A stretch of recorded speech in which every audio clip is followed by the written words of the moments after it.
Wendy Patrick and Thane Rosenbaum are with us now to hash out the details and really what's in store for Alec Baldwin. Wendy, let me start with you. Your thoughts on the charges and what he could be facing. That's right. So these charges are appropriate for an unintentional killing. And that's one thing we have to stress here. Nobody thinks Alec Baldwin intentionally shot Miss Hutchins. Nobody believes that. We all remember his just absolute anguish that was caught on camera right after the incident. But did the accident happen as a result of criminal negligence and criminal recklessness? And according to the Santa Fe prosecutor, the answer was yes. And, she's been very forthcoming and vocal about her goals here. Not necessarily incarceration, but accountability, taking responsibility. That anybody that's handling a weapon on a set has to make sure that even if they're not the one that loaded it or didn't load it or examined it initially, Alec Baldwin had a duty to look at it. That's the theory, the legal theory that underlies these two charges. Thane, it's not just so the involuntary manslaughter charge, but then you've got this add-on here that could add additional 5 years, right? So essentially could be 6.5 years if you put it all together, if you just threw the book at him. And that appears to be what the district attorney wants to do. That is Mary Carmack Altwies saying, quote, "On my watch, no one is above the law. Everyone deserves justice." Talk to me about that legally. How does this play out? What's the next move for Baldwin? You may remember he was very much in front of the cameras before. Clearly, there's a stakeout at his apartment. Not so much now. How do you see this playing out, Thane? So, Sean, it's interesting to think about, is he being prosecuted for involuntary manslaughter for both an actor and a producer? Because there's a different standard, and that's a very important distinction. As an actor, he's going to say, I read my lines and I do what the director tells me to do. It's not my job to know if the gun is loaded. The prosecutor, however, is saying that the industry standard is that actors are supposed to check.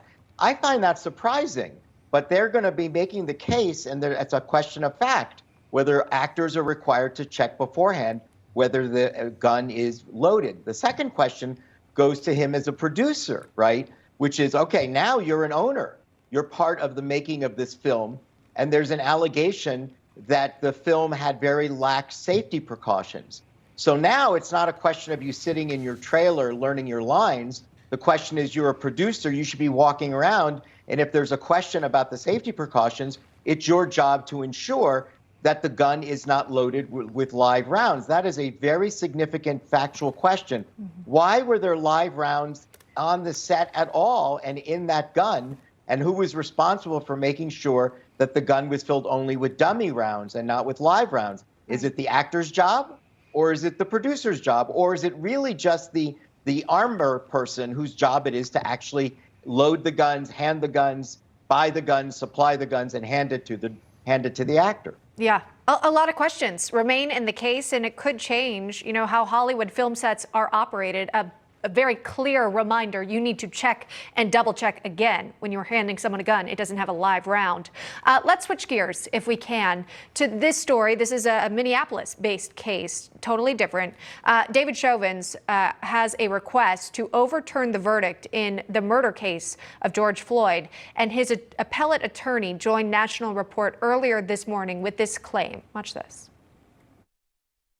The reason why there's a requirement that venue be moved in cases like this, where the pretrial publicity is too much or the physical pressure on the courthouse is too much, is because you cannot trust that the jurors are going to make a decision. Virtually every juror, the ones seated and the ones who were not seated, all expressed concerns for their safety. Wendy Patrick, your thought on Derek Chauvin's attorney's claim?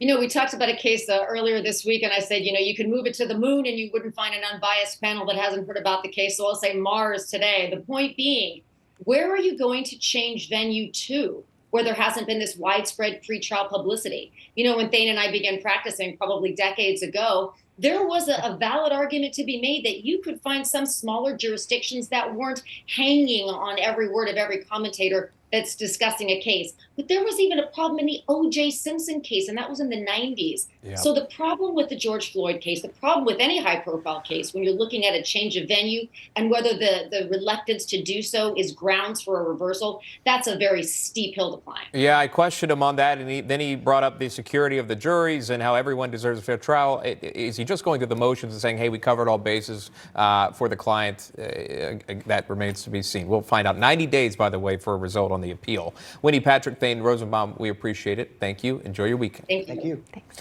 President Biden planning to